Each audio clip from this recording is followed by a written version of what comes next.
Bom, depois destes cumprimentos, dizer que irei tentar aqui mostrar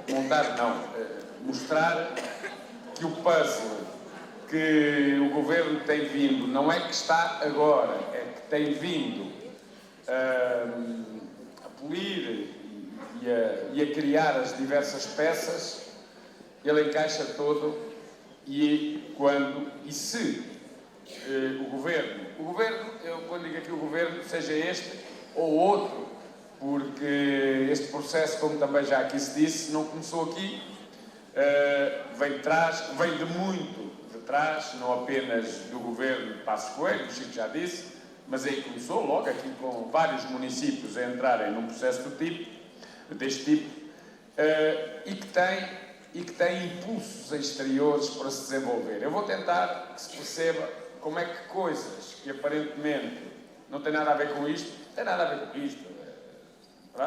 De facto, tem tudo a ver com isto e os professores nas escolas, alguns até com entusiasmo, têm andado a contribuir para que isto se desenvolva, não percebendo o que é que está em causa e o que é que está a ser desenvolvido, porque, na verdade, as peças do puzzle, quando vistas uma a uma, não nos indicam que encaixa neste processo todo, mas encaixam e já lá vamos.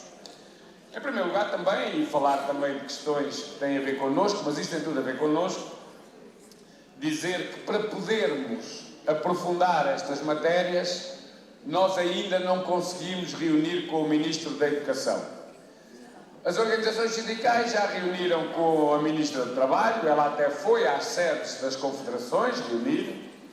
Já reunimos na nossa área, já houve reuniões, nós não participámos nessa reunião porque entendemos que não devíamos, mas já houve com a Ministra Alexandra Leitão e entendemos que não devíamos porque percebemos que o objetivo do Ministério de Alexandra Leitão é rever as carreiras, em particular dos professores, acabando com elas, e que quer fazer isso num quadro e num contexto que é meter ao barulho os professores com todos os outros setores da administração pública, porque a intenção é acabar com a carreira especial ou específica dos professores e atirar novamente os professores para a carreira geral da função pública, voltando atrás 30 anos, no tempo, na altura, era das fases, agora chama-se outra coisa, é a tabela remuneratória única. E nós, para que ficasse claro que, para nós, a carreira dos professores não tem que ser revista. A carreira dos professores tem que ser recomposta e só se recompõe de duas maneiras, de três formas. Primeira, recuperando os 6 anos, 6 meses e 23 dias que o Governo continua a roubar aos professores. Segundo, acabando com essa vergonha e com essa ilegalidade que é inconstitucional, que são as ultrapassagens que continuam a colocar cerca de 8.000 professores com menos tempo de serviço à frente de 55.000 com mais tempo de serviço. Terceiro, acabando com essa vergonha que são os bloqueamentos de professores no 4º e 6º escalões, alguns há mais de 15 anos. Isto é que é valorizar a carreira dos professores. Não estamos a pedir mais do que aquilo que já existe. Só estamos a pedir que deixem os professores ter direito àquilo que já existe. E, portanto, não reunimos não fomos a essa reunião, mas ainda assim ela já se realizou. Já reunimos com o Ministro da Ciência, Tecnologia e Ensino Superior. Portanto, com quem é que ainda não reunimos, embora tivéssemos pedido logo no primeiro dia útil a seguir às eleições? Com o Ministro da Educação, Tiago Brandão Rodrigues. Colegas, nós até podemos ser um bocado compreensivos com a dificuldade do Ministro em encontrar agenda. Tanto quanto nos é dado perceber o Dr. Tiago Brandão Rodrigues estará já em estágio para o exigente ano de 2020, que começa na sua área em janeiro com o Campeonato Europeu de Handball, a que se segue o Campeonato Europeu de Futebol, os Jogos Olímpicos, o Mundial de Futsal e até no Distrito de Aveiro o Campeonato Europeu de Hóquei Patins Feminino, que se realiza em outubro e que naturalmente ocupará muito do tempo de Tiago Brandão Rodrigues, que portanto não tem tempo para os professores, nem tem tempo para a educação. Dizer, e vamos então, porque este rapaz aqui de Viseu, que também por lá está, foi uma escolha acertada, digamos, é o preço certo para o desporto, porque o outro que lá estava antes queria ir ele e não se deixava substituir. E o nosso ministro pô-lo a andar e convidou aqui o viziense, que pronto, que em algumas coisas tem estado, ainda há dias estava com ele numa iniciativa na Figueira da Foz. Municipalização. Este processo, que já se falou aqui tanto hoje, é a pedra de toque, neste momento, para as políticas que o Governo, este, ou, e eu digo ou o PSD, porque é do acordo, aliás, a lei que avança com a municipalização foi aprovada precisamente com os votos desses três partidos e, portanto, o CDS absteve-se, o PCP, o Bloco de Esquerda, os Verdes e o PAN votaram contra e, portanto, digamos que há aqui uma convergência nesta matéria, como em outras, e neste processo todo a educação é prioridade. É evidente que é das áreas em que nós encontramos mais resistências nos municípios e é das áreas em que eles sabiam que se metessem os professores neste barulho também teriam maiores resistências, porque a experiência do passado já lhes dizia isso. Eles sabem, por exemplo, que no processo anterior de contratos interadministrativos, nos sítios onde menos se pensava que isso pudesse acontecer, e estou-me a lembrar, por exemplo, do Conselho da Mialhada, os professores concentraram-se à porta da Câmara no dia da reunião para dizer que não aceitavam. E sabem que em outros conselhos, em Oliveira de Azeméis, no Crato, em Portela, eu estive em muitas dessas lutas com os colegas, os municípios, lá à porta das câmaras, os professores mexeram-se. E, portanto, para não criar ruídos, na opinião deles, para já iriam incomodar, os professores ficam de fora. Mas esta é pedra de toque, os municípios retraem-se, mas o Governo organizou-se todo para que na educação isto avance. E como? Criando no Ministério, que se chama da Modernidade, ou da Modernização do Estado e da Administração Pública, da doutora Alexandra Leitão, a Secretaria de Estado da Descentralização. E escolhendo para Secretário de Estado da Descentralização o doutor Jorge Botelho, que deixou de ser, que foi presidente da CIM do Algarve, neste caso da AMAL, a Associação Municipal de Municípios do Algarve, e ex-presidente da Câmara de Tavira. O ex-presidente da Câmara de Tavira, exatamente a Câmara que se disponibilizou e ofereceu, quando estas coisas começaram a ser conversadas, para avançar com uma experiência piloto de descentralização total, neste caso de municipalização total da educação, mas incluindo os professores. Incluindo tudo, portanto, tudo. E ele assumia o território como municipal. A experiência na altura não avançou, mas a sua disponibilidade, essa lá esteve, e hoje é secretário de Estado da Descentralização no Ministério da Administração Pública.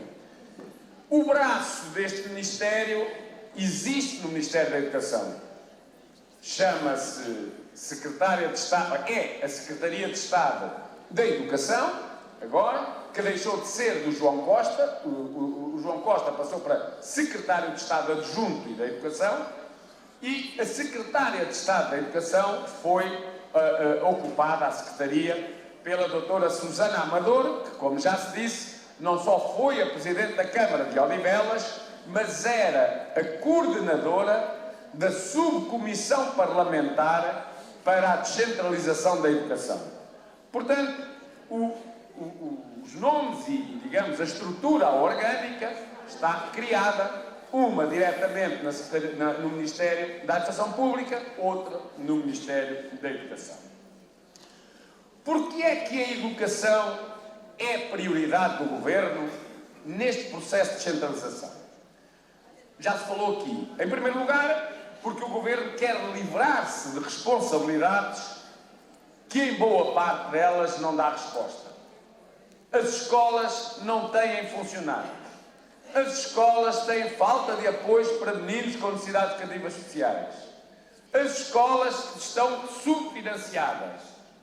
E o Governo quer, de uma vez por todas, livrar-se disso e, portanto, encontrar quem tenha de assumir responsabilidades, os municípios, e depois leva até um bónus, normalmente nestas coisas existem, que são os protestos das pessoas. Eu há dias estava à porta do meu agrupamento, a Associação de Pais fez lá um protesto por falta de pessoal auxiliar, e dizia a mãe, a Presidente da Associação de Pais, dizia-me assim: ó professora, isto agora a gente está aqui e tal, fechámos aqui a escola um bocadinho, não sei o que mais, mas eu já disse lá embaixo na Câmara que deixe lá isto passar tudo para a Câmara, porque o Dr. Manuel Machado também já aderiu isto, que então é que ele vai ver, que nós vamos todos lá para a porta. Ora, isto ao Governo dá jeito, porque na verdade o protesto passa a ser feito em outro sítio. Não é que não mereça, não é isso, mas portanto estamos a falar da intenção do Governo. Mas não só, porque simultaneamente, além de querer livrar-se destas chatices, não é? O Governo quer retirar competências às escolas e atribuí-las aos municípios. Porquê? Porque se o Governo diz, e está no programa do Governo, que é sua intenção aprofundar, aumentar a autonomia das escolas, e eles têm que tirar desse quadro de autonomia o que não querem que as escolas passem a decidir sozinhas. Por exemplo, aspectos que já aqui foram ditos, porque se as escolas passarem a decidir o pessoal que precisam ou os recursos que têm que ter, na opinião deles, governantes, as escolas vão abusar. E abusam pedindo tudo e mais alguma coisa e não há dinheiro para isso. E, portanto, é preciso retirar às escolas competências antes de dar mais autonomia. Então, e que diabo de autonomia é que se vai dar às escolas depois se se retiram estas coisas? Aquilo que muitos senhores diretores, para eles, é o que basta para falarem de autonomia, que é poderem recrutar, selecionar os professores. Há dias um aqui do Distrito de Viseu, dizia-me: sim, porque se eu sei escolher os professores para os meus filhos, eu também sei escolher para os filhos dos outros, dependendo que, portanto, ele é que tinha que escolher. Claro que eles depois não dizem isso a não ser na conversa connosco. Oficialmente o que eles dizem é que se eu tenho autonomia para desenvolver um projeto educativo, tenho que escolher quem se reconheça e possa desenvolvê-lo. Não é cá agora um qualquer que foi para aí colocado por um concurso nacional. E eu até me deu piada a isso, porque perguntei a esse diretor: e tu tens a certeza que se fosse assim no teu tempo que tinhas sido escolhido para a escola onde hoje és diretora? É que se calhar não tinha.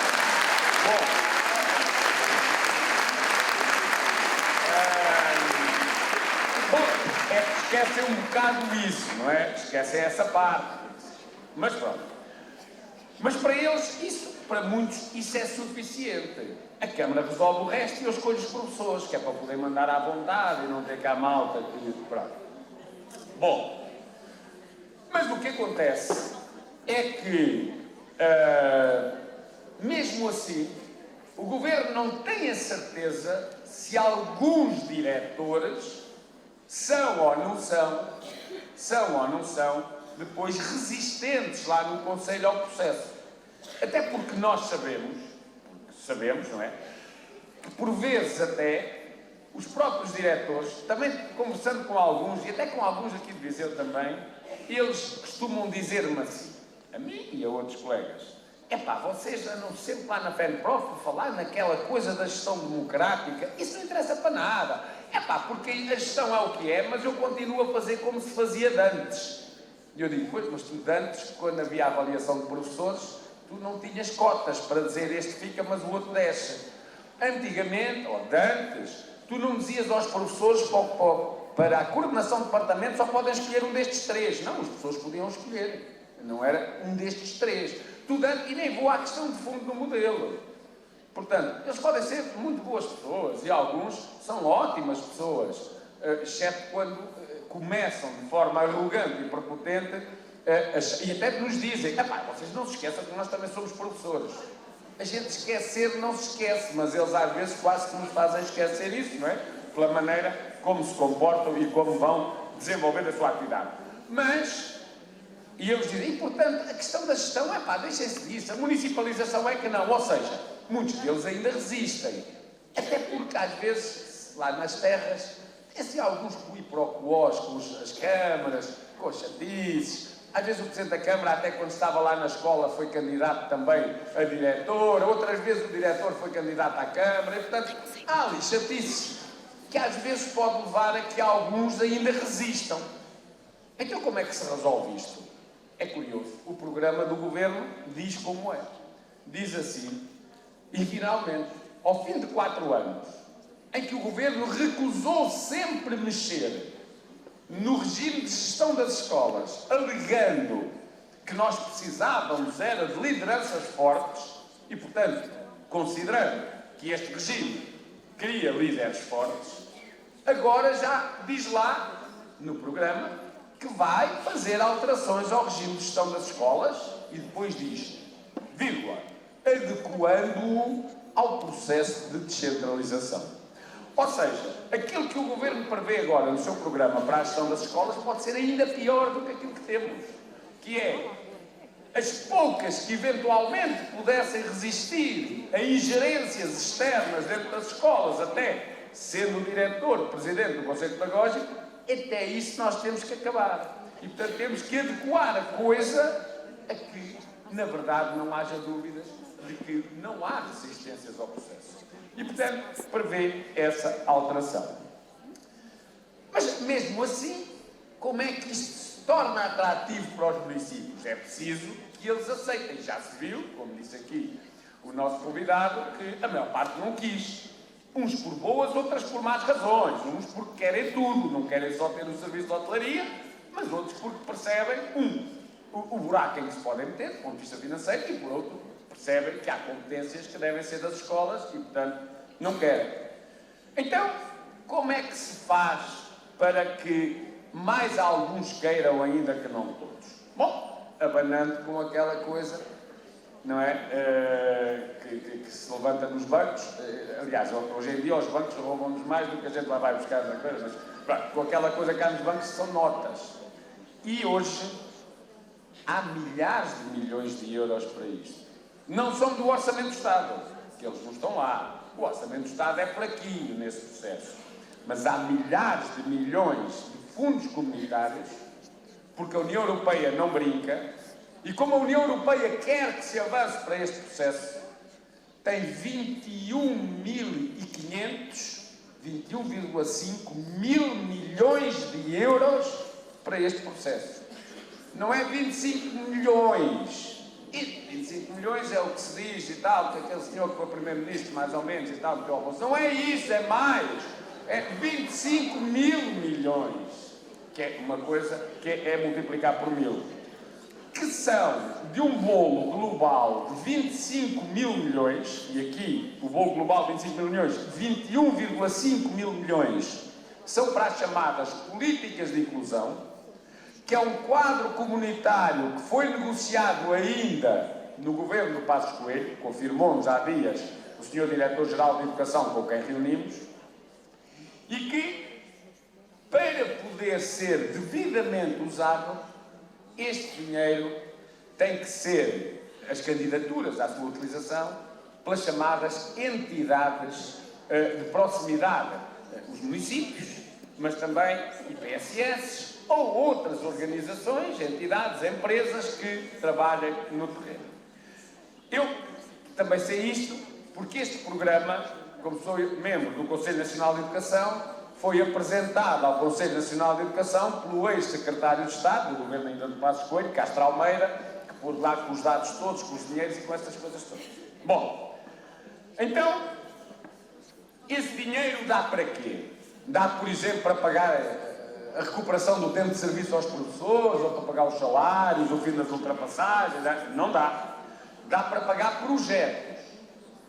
Projetos que eventualmente poderão colocar durante algum tempo mais um psicólogo, mais um terapeuta, mais um educador social, e é algum tempo, que é enquanto o projeto existe. Ou seja, não é para colocar trabalhadores, docentes ou não docentes, que depois ficam lá na escola. Não, é enquanto o projeto existe, paga ali. Há uma prestação de serviço. Quando o projeto acaba, acabou também. Então, se dá para pagar projetos que têm que ser ditos de combate ao insucesso e, portanto, de inclusão, cá está, políticas de inclusão, nós começamos a perceber porque é que as nossas escolas, com exceção do Algarve e de Lisboa, estão a ser inundadas de projetos que vêm da Câmara, que vêm de empresas, que vêm dos tempos brilhantes, que vêm do Recparta, que vêm de todo lado. Porquê? Porque foram buscar esta massa. Ou seja, quem é que pode ir buscar este dinheiro? Desde logo, as CCDR. Sendo que as CCDR depois concorreram às CIM, que já aqui se falou, as comunidades intermunicipais. E das CIMs há um programa nacional, que é o PICIE, Programa Inovador de, não sei se é intervenção, se é de combate ao excesso escolar, em que as câmaras vão buscar o dinheiro para desenvolver determinados projetos que em determinados momentos dão a resposta. As escolas não podem ir buscar este dinheiro? Podem. Mas primeiro, só podem os TEIF. Segundo, a complexidade da candidatura a estes fundos é de tal ordem que as escolas não têm pessoal nas secretarias para o fazer. Terceiro, as poucas escolas que ultrapassaram a barreira tiveram um problema. É que, ao contrário das câmaras para onde vai o dinheiro, no caso das escolas, as que conseguirem o financiamento, o dinheiro fica retido no Instituto de Gestão Financeira, no IGEP. E fica lá retido tempos infinitos que faz com que a escola não possa avançar, porque para que esse dinheiro seja disponibilizado para a escola tem que avançar com as faturas da despesa que já fez. Ora, como é que pode fazer? Não pode. Porque como não aguenta a despesa anterior e só receber passado meses ou até mais de um ano, as escolas não se candidatam, exceto um caso aqui e um caso acolá. Então, e as câmaras conseguem, através da CIM, irem buscar esse dinheiro todo? Não, não conseguem. Então, se as câmaras não conseguem, e as escolas não conseguem esgotar a verba, e as escolas têm esta dificuldade, quem é que vai desenvolver estes projetos e sacar essa massa que paga não só o projeto, mas no final dá um lucro de 20% ao promotor, que era ótimo para as escolas. Quem pode?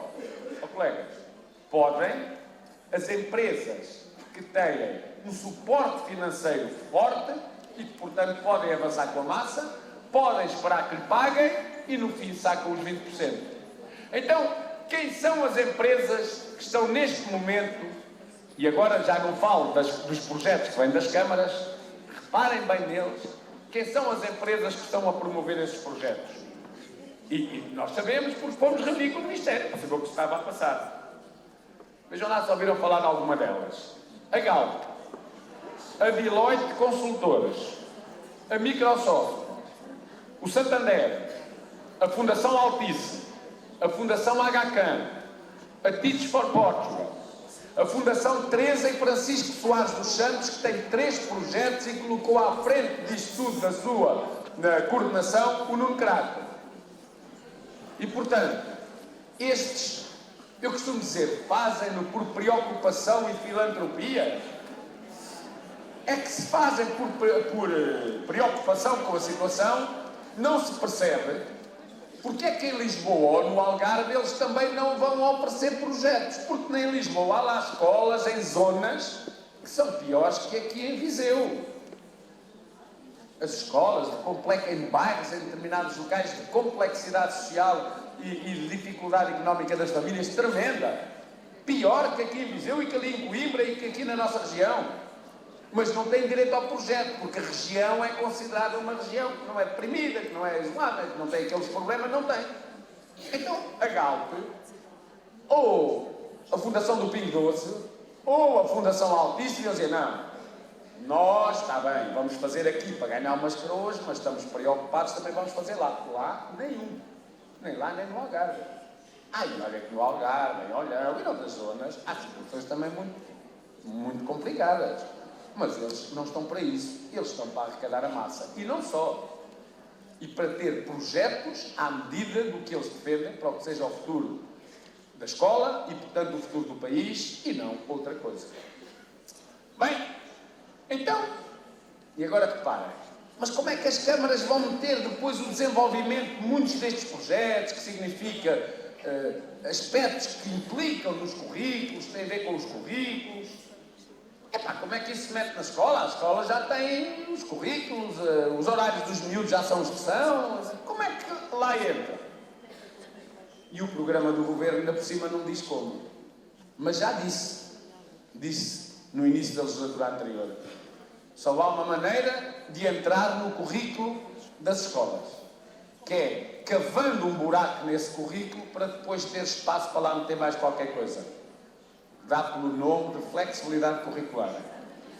E a flexibilidade curricular, que a malta se chega, a gente vai fazer um PIN, e naquela vai fazer a outra, e na outra vai fazer aquilo, e anda com convicção, com a certeza de que está a fazer, ou pelo menos a impressão, qualquer coisa de positivo, e fica-se lá mais tempo do que o horário diz, e naquelas reuniões, e naquelas coisas, e o Dr. João Costa vem aí e dá prémios a quem flexibiliza o currículo como ele quer. Olha, o agrupamento na Cova queria ter a organização semestral do ano, mas só flexibilizava 10% do currículo. Não pôr. Tem que ter os 25% ou muito perto disso, ou até mais. E depois dá-se outro prémio a quem teve os 25% e pôde ter a organização por semestres. Sabem qual é? É que nas reuniões de avaliação intercalar puderam fechar a escola 2 ou 3 dias e fazê-las durante o período de trabalho sem sobrecarga. Quem não aceitou a flexibilidade que o Dr. João Costa queria e, portanto, não teve o prémio dos semestres, teve de fazer as avaliações intercalares ao longo da semana, depois de um dia de trabalho, nas horas de estar com a família e com os filhos e em casa, para castigo de não terem feito o que ele quer.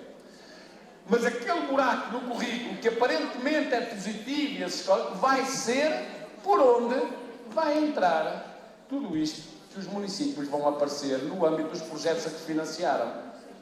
Então, mas a escola resiste. Pois, até eles alterarem o modelo de gestão, adequando-o ao novo processo de descentralização. Claro. E depois, então, mas se isto é para políticas de inclusão, o que é que mais há que tenha a ver com isso? É fácil. O programa não diz, do governo agora. Diz o do ano passado, da última legislatura. Chama-se Educação Inclusiva e tem o número, é o 54. Aliás, o 54 e o 55 são exatamente os dois projetos, os dois decretos seguidos, o da Educação Inclusiva e o da Flexibilidade Curricular, que foram criados precisamente para poder depois justificar este processo de ir buscar dinheiro à União Europeia, ou seja, transferir verba do Orçamento do Estado para a União Europeia para a escola pública e poder, através do processo de municipalização, entrar com ele nas escolas. Dizer mais. Bem, mas quem dá tanto dinheiro tem que ser convencido de que aquilo serve para qualquer coisa. E o Governo já veio convencê-los. Veio dizer, em Portugal acabam as retenções.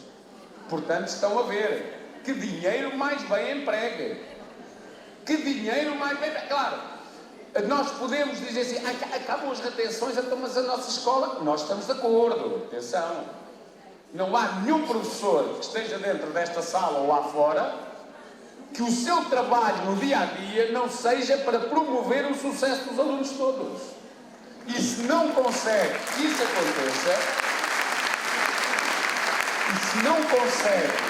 aconteça, é porque há condições de trabalho que não lhe permitem. É porque tem turma grande, é porque tem mais de um ano de escolaridade no primeiro ciclo, é porque não tem um professor de apoio, é porque não tem funcionário na escola, é porque lá fora, na sociedade, os problemas, como já disse aqui o Bernardino, que se refletem depois da escola, são também eles causa depois desse insucesso que existe aí.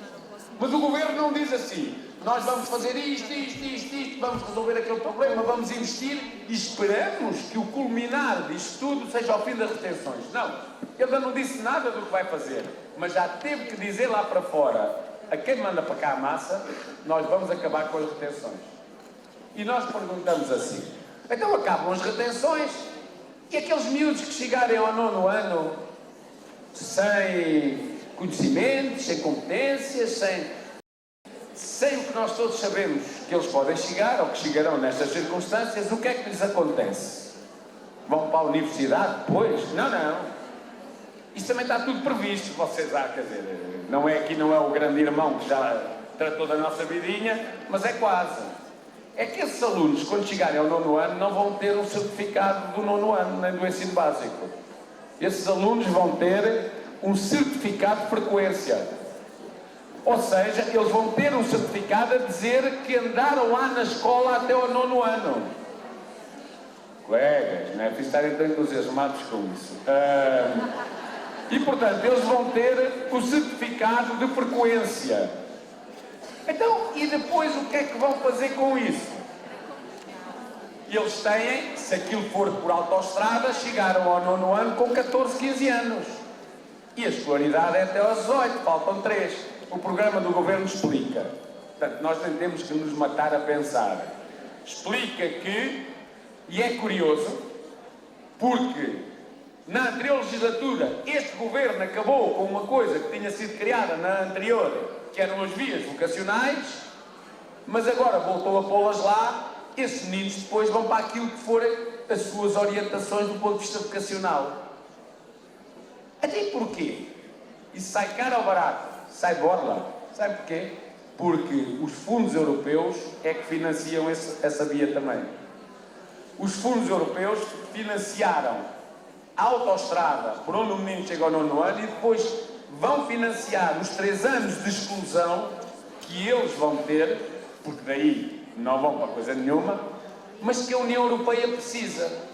Porque a nossa União Europeia precisa que os países tenham gente de baixas qualificações, preferencialmente até de baixo nível de crítico e reflexivo e discussão das coisas e de contestação, porque precisa de mão de obra, embora desqualificada, que seja barata e que aceite a precariedade como uma coisa para a vida e natural, aquela coisa que já não há empregos para a vida, não é? Portanto, é perceber isso.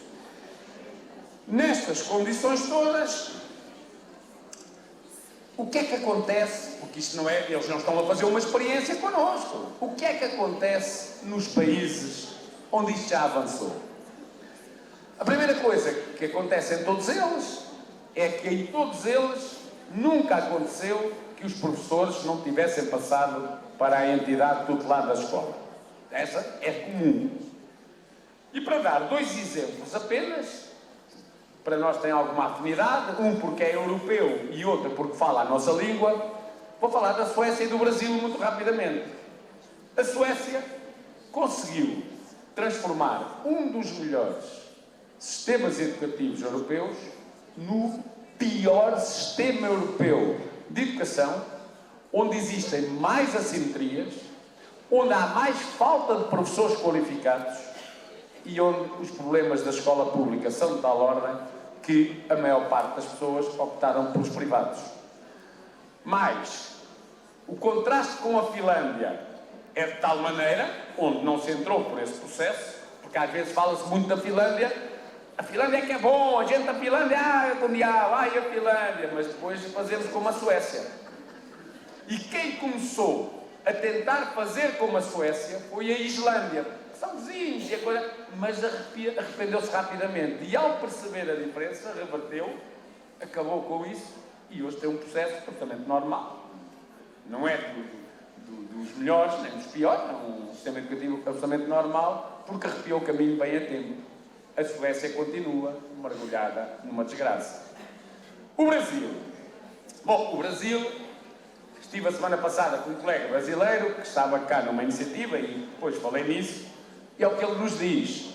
No Brasil, os pais das duas uma, ou metem os filhos nos colégios, que se querem pelo menos que eles continuem depois para a universidade, ou andam, os que podem, claro, centenas de quilómetros para meter os filhos em escolas federais, porque nas municipais não vão nisso.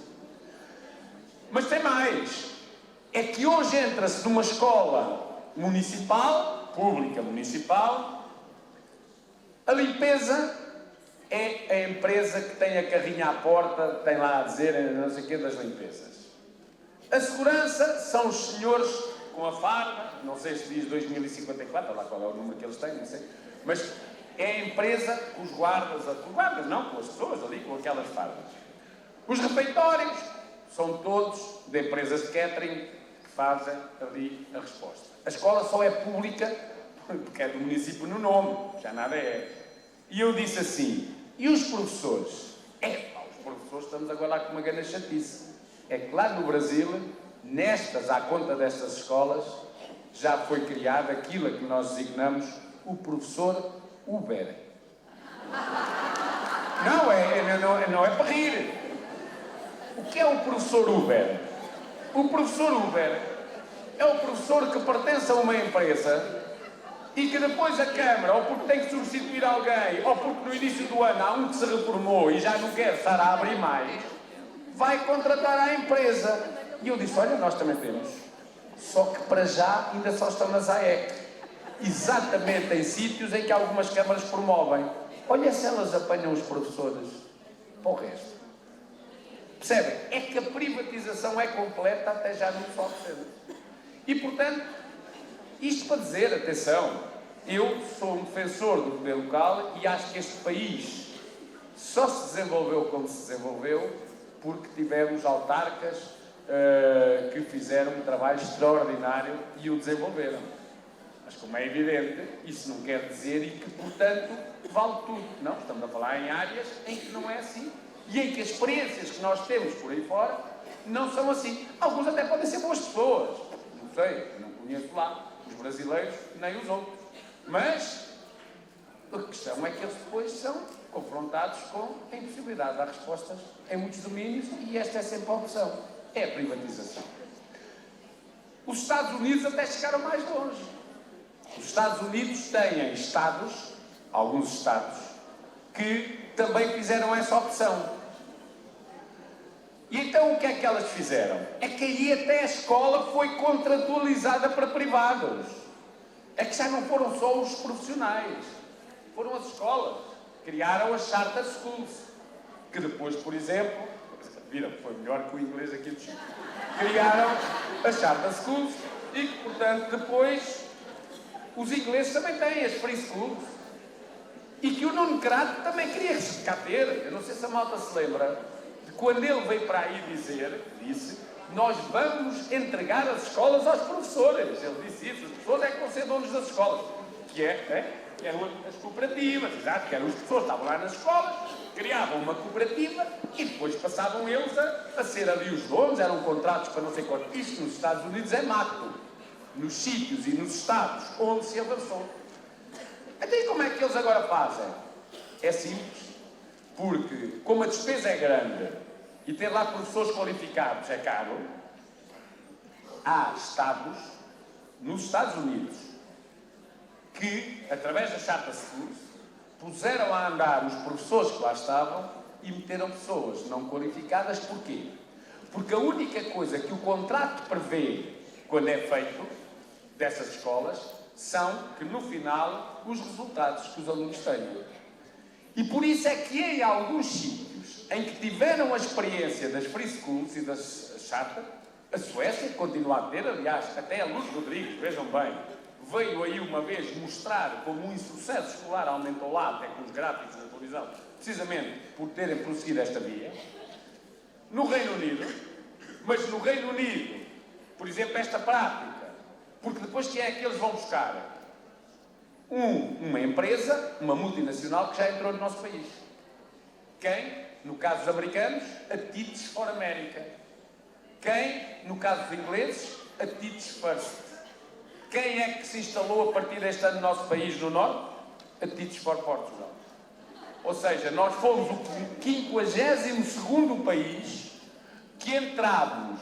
em que entrou uma empresa multinacional que a nível internacional se chama Teach for All e que não anda só cá para ir buscar dinheiro à União Europeia.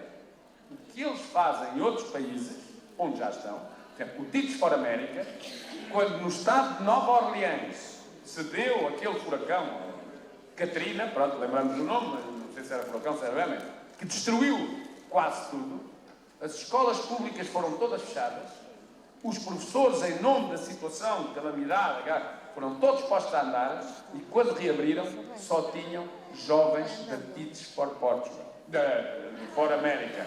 Desculpem lá, eu aqui o meu inglês é tentador e Portugal é melhor que América. E, portanto, só tinham desses. E, portanto, o que é que aconteceu? É que são jovens que cá já estão 17 em escolas públicas da área da Direção Regional do Norte. Agora chama-se outra coisa. No agrupamento do Cerco. Estão dentro das salas de aulas com os professores. 17. O que é que esses jovens são? São professores? Não. São jovens recrutados pela Teach for Portugal à saída dos seus cursos, gente considerada jovens talentos e que durante 2 anos vão estar nas salas de aula com os professores e diz assim, a fazer o quê? Não fazemos ideia, perguntámos ao Ministério, dissemos ao Sr. Ministro, um ofíciozinho, e reunimos com o Diretor-Geral da Educação. Então o que é que esta malta está a fazer lá nas escolas? Está a substituir professores? Resposta do Sr. Ministro, não há evidências de que o estejam a fazer. E nós voltámos a perguntar, então quais são as evidências dos que eles lá fazem? Até agora não respondeu. E depois perguntamos, há uma lei em Portugal que obrigou todos os professores e todas as pessoas que trabalham com crianças e menores, por exemplo, uma coisa tão simples, ter o registro criminal entregue para ver que não é um malandro. Pediram a esses? Perguntámos ao Diretor-Geral de Educação. Isso não sabemos. Mas as pessoas obrigaram. Mas, que formação têm estes jovens para lá estarem? Têm cursos de 5 semanas no verão, por exemplo, numa escola do Cerco, a acompanhar uma colega de inglês, está uma jovem licenciada em criminologia, e nós dizemos assim, está lá a fazer o quê? E ela fez um ano de Erasmus. Ela fala tão bem inglês, fala melhor que a professora. Portanto, está lá. Portanto, é assim.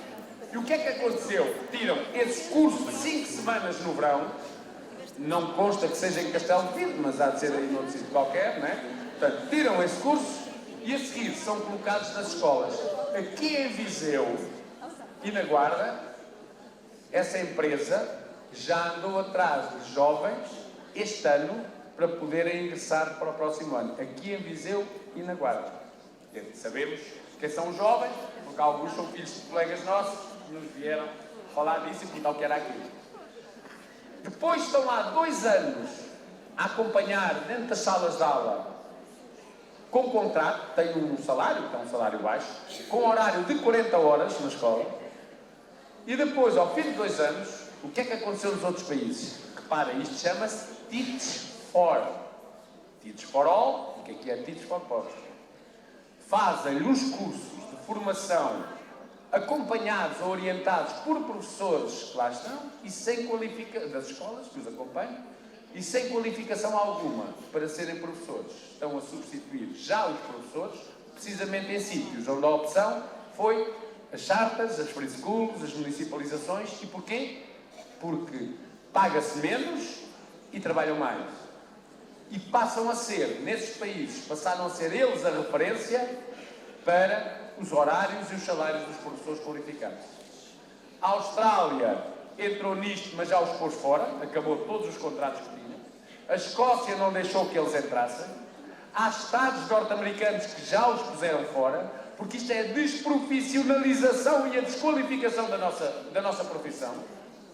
Mas eles terem entrado em Portugal têm um risco, que é superior à questão de irem buscar o dinheiro à União Europeia. É que nós sabemos o problema que nós temos de envelhecimento e, portanto, de saída e, por isso, de falta de professores. E o caminho mais fácil do que ir abrir as instituições para formar professores é ir buscar estas coisas, estes jovens, coitados, que não até fazem pela vida, não é? E substituir as pessoas qualificadas com eles. E isto é um problema gravíssimo, temos pela frente. E o problema, e ainda agora para terminar, da falta de professores, é mesmo um problema que nós vamos ter pela frente. Hoje pode dizer-se, faltam professores em Lisboa, no Algarve, porque não têm dinheiro para pagar a renda. Isto até é estranho, porque a doutora Ana Catarina Mendes, o Fernando Medina e outros repetiram vezes sem conta que a carreira dos professores tem que ser alterada porque é insustentável. Estivemos em reuniões com os partidos e na reunião com o Partido Socialista disse assim, desculpem lá que há uma coisa que vocês têm que explicar.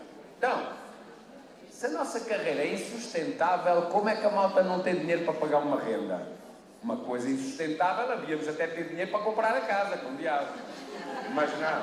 Bom, e então, o que é que acontece? A carreira é insustentável, os jovens não querem ir para os cursos, milhares e milhares de professores, encontrei 2 nestes dias, estão a fazer outras coisas, porque nós no imediato podemos não ter jovens na formação, mas temos professores a fazer outras coisas.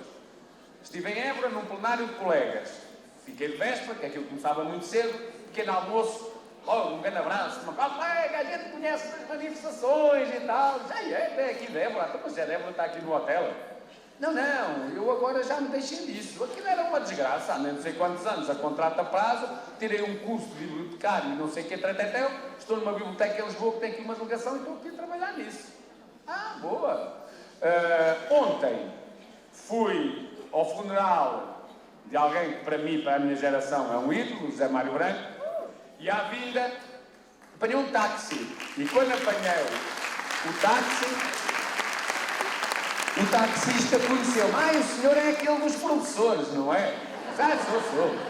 Olha, a minha filha é professora, tirou o curso de professora primária, disse ele. Sim, isso é uma designação, você não me parece um homem tão velho para ter... Você deve ter uma filha que tirou um curso de professor de primeiro ciclo. Pois é isso e tal, dizia o homem.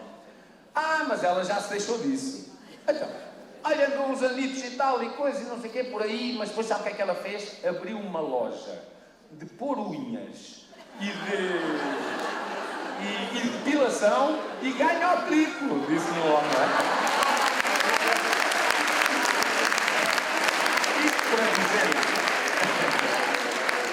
Isto para dizer o quê? Que não faltam professores. O que falta é tornar atrativa a nossa carreira. O que falta é que os professores que vêm para a profissão saibam que se forem colocados num sítio qualquer têm dinheiro para pagar a renda. Saibam que se forem deslocados e tiverem que andar para trás e para a frente, não são menos que os do Ministério da Justiça, que têm direitos à deslocação, à casa, a isso tudo. Saibam, é preciso que eles saibam, os jovens, que o professor com 34 anos e que, portanto, se tem 34 anos, tem o tempo para estar no topo da carreira no 10º, não está no 6º, está no 10º. Tem que saber isso. E eles voltam. E até podemos resolver um problema já, que é antes de passarem os 4 anos que são necessários para formar novos professores, esses milhares que não estão na profissão, mas são professores, voltam à profissão e impedem, tapam a necessidade de outra gente não qualificada. Porque o nosso país teve um percurso extraordinário na qualificação de professores. A seguir ao 25 de Abril, pronto, foi a democratização, que alguns chamam massificação, não interessa, toda a gente veio para a escola, foram precisos professores, a malta entrou em muitos casos no segundo, terceiro ciclo secundário sem a habilitação, fez a habilitação, tivemos os professores de habilitação suficiente, tivemos a seguir os professores de habilitação própria, hoje já só se concorre sendo profissionalizado e voltar ao tempo antigo. É, de facto, um retrocesso até no ponto de vista da qualidade do ensino. E o problema é que os países onde o ataque aos professores foi grande, têm hoje esse problema.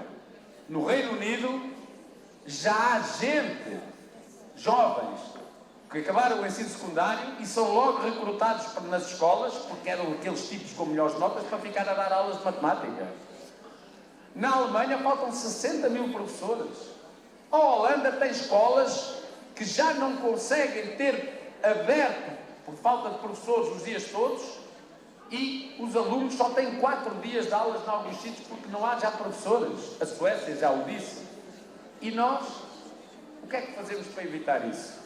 É a precariedade, é a malta, como este ano aconteceu, os que entraram no quadro tinham 15 anos de serviço, em média, portanto podem ter mais. Sendo que esses 15 não são 15, ainda agora em Évora, dizia uma colega, eu tenho 14 anos de serviço e trabalho há 23, estava lá, contratada, não é? Contratada. É uma vergonha, não é? E um dia destes, dizia ela, um dia destes temos malta a aposentar-se que ainda é contratada, não é? É o problema do salário, porque na verdade os salários dos professores em Portugal não são os salários nem as carreiras insustentáveis que os governantes dizem. E ó colegas, a intenção dele é que não é resolver o problema da ultrapassagem, nem nada disso. A intenção deles é dar cabo da nossa carreira, é voltar a pôr-nos lá para a tabela remuneratória única. Mas há uma coisa que eles podem ter a certeza: ai deles que tentem meter o dedo à carreira dos professores, que os professores voltam lá, voltam para a porta, voltam todos, porque não admitem ser mais enxovalhados como tem sido por este e por outros governos. A carreira docente é uma carreira para nós defendermos. Não é uma carreira para eles meterem a unha. A última nota para as questões da apresentação é que eles adiaram de tal ordem isto, que agora há um problema de facto. Mas esse é um problema que eles têm que resolver. Por exemplo, se o regime de pré-aposentação, que existe e que nós somos abrangidos por ele, mas que o governo já disse, mas não se aplica, são abrangidos, mas é só para dizer que há, não é para aplicar. Se aplicasse aos professores a partir de 55 anos, saíam do sistema mais de 40% dos professores. Mais de 50 mil professores. É um problema, eu percebo, mas não fomos nós que o criámos. Por nós, estou convencido, os colegas da minha geração que aqui estão já estavam todos reformadinhos. E os outros estavam contentes, já me falta pouco, né? Já não naquela coisa, né? Porque não fomos nós que criámos um problema de hoje 15% do corpo docente ter mais de 60 anos. 50% do corpo docente ter mais de 50 anos. E 88% do corpo docente ter mais de 40 anos. E que 0,1 não sei quê por cento ter até aos 30 anos. Não era? Há dias um colega dizia numa entrevista, epá, eu às vezes quando entro na sala de professores parece um lar. Pronto, também não será assim, não é? Mas para lá caminha, não é? Aliás, eu há dias estive num lar onde uma funcionária também que tem esse problema dizia, nós aqui já aceitamos pessoas a partir dos 60 anos. Eu disse, olha, há de ter professores que vêm cá ficar e vão dar aulas no outro dia. Na verdade, com mais de 60 anos é uma carrada de gente. E portanto, ao criar este problema, criaram um outro problema. é que não deixaram o pessoal ir saindo, não deixaram os novos ir entrando, não deixaram que a malta se encontrasse, novos e velhos, para transmitirmos o saber profissional aos que trazem outros saberes, menos esse, e mais, levaram a que esses fossem embora. E isso está a fazer com que torne difícil que a malta se vá embora. Agora, que medida para isto? Chamar, tornar atrativa a profissão. Não pode ser aquela que alguns senhores iluminados já andam para aí a dizer: é muito fácil, aumenta-se a aposentação para os 69 anos. Porque mesmo quando eles vêm dizer, e vinha dizer o Vieira da Silva e outros, não é? E vinham dizer: esta coisa dos funcionários públicos, aos 70 anos terem que sair porque são desligados do serviço, isto tem que acabar. Porque a malta com 70 anos, há muita gente com 70 anos que está ainda ali cheia de força. E mas não é para continuar uma profissão durante 50 ou 60 anos. É para ter o direito de concluir a profissão em condições de ainda fazer outras coisas que queira na sua vida. Porque essa é que também é a questão. Mas evidentemente, colega, que eles quando vêm dizer que a malta aos 70 ainda pode estar em condições para ficar, o que eles querem dizer não é isso. Querem dizer, e portanto aos 66 anos vão-se a lixar, vocês não querem a fazer nenhum. E portanto vamos aumentar isso, que é a maneira de resolver. Nós não podemos deixar isso. E por isso vamos ter dia 5 de dezembro, o Chico disse, o Age Summit. Olha este ideia. O Age Summit. Bem, eu a primeira vez disse também gozaram comigo, mas o Age Summit. E porquê? Porque nós temos que envergonhar um governo que não tem mesmo vergonha de manter um sistema onde, por razões que também têm a ver com a idade, em cima de uma sobrecarga de trabalho que já por si é desgastante, quanto mais numa geração de 60 anos ou 50 e tal, não é? Depois vir dizer, quando há 7.400 professores com doenças incapacitantes, deslocados das suas casas e, portanto, de baixa, vir dizer qualquer coisa, como diz a doutora Alexandra Leitão, temos que criar um prémio para os assíduos, como quem diz, para aqueles poucos sítios que não faltam.